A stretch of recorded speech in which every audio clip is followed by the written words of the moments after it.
فاسألوا أهل الذكر إن كنتم لا تعلمون.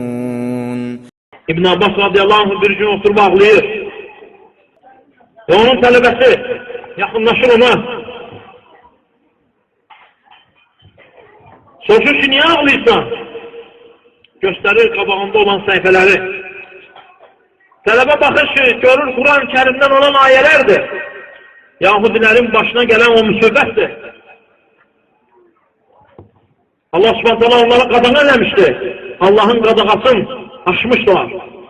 6-cı gün onlara ov eləmək qadağan edir. Ov edirlər. Və onların üzərində bəla gəlir.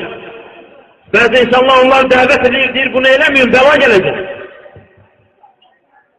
Digərləri isə deyir ki, Allahın əzab edəcəyi və həlak edəcəyi bir qövmə nə üçün dəvət edirsiniz? Deməli nədir? İman eləmiş insanlar iki hissəyə bölünürlər. Dəvət edənlər, dəvət edəməyənlər. Sağda olanlar və solda olanlar.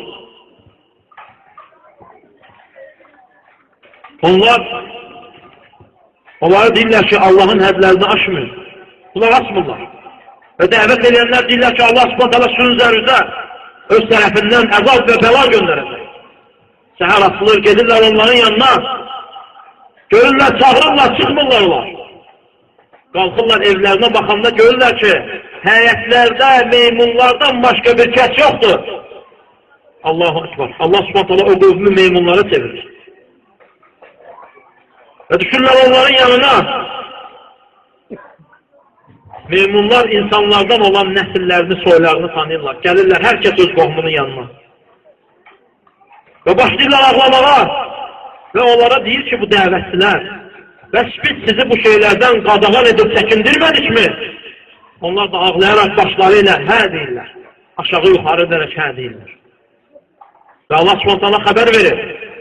فَلَمَّا نَسُوا مَا ذُكِّرُوا بِهِ أَنْجَيْنَا الَّذِينَ يَنْهَوْنَ عَنِ السُّوءِ وَأَخَذْنَا الَّذِينَ ظَلَمُوا بِعَذَابٍ بَئِيسٍ بِمَا كَانُوا يَفْسُقُونَ.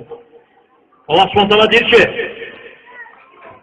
onlara hatırlandıkları şeyləri unuttukları zaman, eləmə deyəndə elədikləri zaman, şirk koşma deyəndə şirk koşduqları zaman, necə ki sən xatırladırsan, o da öz bildiğin eləyir. O zaman Allah subhanətələ deyir ki, pislikdən çəkindirənləri biz qurtardıq, dəvət elədiklərinə görə. Digərlərini isə alçaldıcı bir əzaba uğratdıq, çünki onlar fasiklər edir. İbn Abbas radiyallahu ağlayır, deyir ki, baxçınan, Allah subhanətələ bu ayələrdə yalnız dəvət edib pislikdən çəkindirənləri nicata uğratdıq dedi. Axı orada iman edənlər iki sinifə bölünmüşdür. Dəvət eləməyən iman etmişlər də var idi. Allah subhanətələ onları heç xatırlamır belə. Və İbn Abbas radiyallahu ağlayır, qorxur.